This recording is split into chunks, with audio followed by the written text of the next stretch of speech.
réveil Skyrock PLM. Largage de fret humanitaire par l'armée française à Gaza.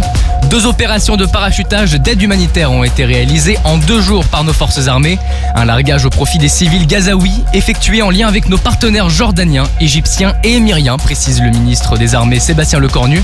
Plus tôt, les militaires français, de concert avec l'armée jordanienne, avaient déjà effectué 4 largages aériens.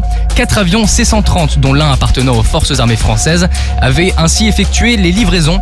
La France reste plus que jamais mobilisée pour venir en aide à la population gazaoui dans une situation d'urgence humanitaire qui s'aggrave de jour en jour, a indiqué le Quai d'Orsay. Exercice d'artillerie Eagle Royal. Du 12 au 18 février, un détachement franco-belge d'artillerie s'est rendu sur le camp de Kapoumidia au bord de la mer Noire. Là-bas, ils ont participé à un exercice de tir d'artillerie longue portée baptisé Eagle Royal.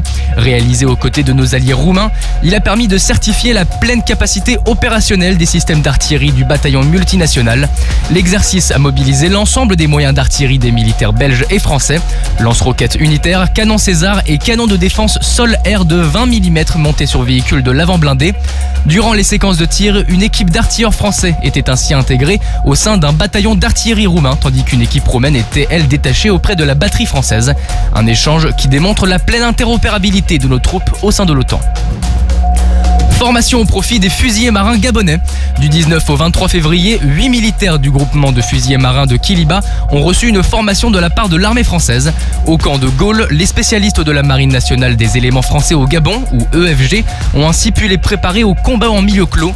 Les EFG ont procédé à une cession de matériel au profit des fusiliers marins gabonais, leur permettant d'équiper 2 équipes d'inspection de navires. Une phase pratique a ensuite permis aux Français de former les militaires gabonais aux fouilles de locaux à terre et de navires face à un adversaire non coopératif. Cet exercice démontre de la montée en puissance des forces armées gabonaises. Ainsi, il renforce encore un peu plus la coopération des armées françaises avec les militaires gabonais pour la sécurité régionale. Et une nouvelle championne au sein de nos armées. Le 21 février dernier avait lieu le championnat militaire de judo. C'est là que le sergent Mélissa, affecté à l'escadre aérienne d'appui aux opérations sur la base aérienne 106 de Bordeaux-Mérignac, a été sacrée. Judoka depuis ses 6 ans, la sous-officier a remporté l'or dans la catégorie des moins de 70 kg. Un grand bravo au sergent Mélissa, notre nouvelle championne de France de judo militaire. Sur terre, sur mer, comme dans les airs. Skyrock PLM, en équipe avec Uneo, la mutuelle des forces armées.